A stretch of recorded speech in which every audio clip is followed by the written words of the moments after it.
Okay, Popcorn is kind of a bizarre movie. It's a movie about a bunch of film students who decide that in order to raise money, they're going to do like a 50 schlocky movie marathon.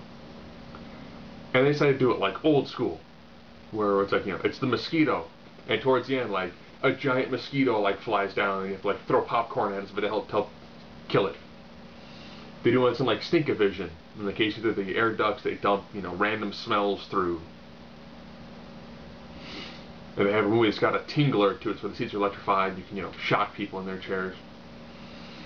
So it's got lots of good, the old cheesy way of doing movies from the 50s with the really cheesy 50s movies. That part is done brilliantly well. How is it a horror film? Well, because there is an experimental film director who people believed had died but probably didn't, is killing people one by one.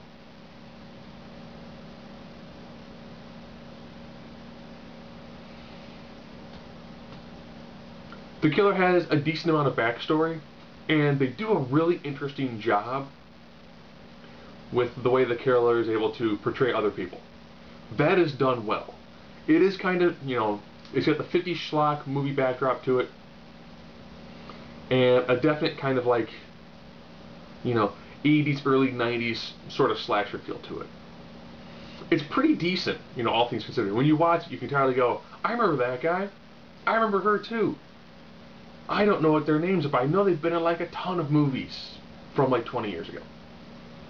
So Popcorn's actually, it's a pretty different sort of movie.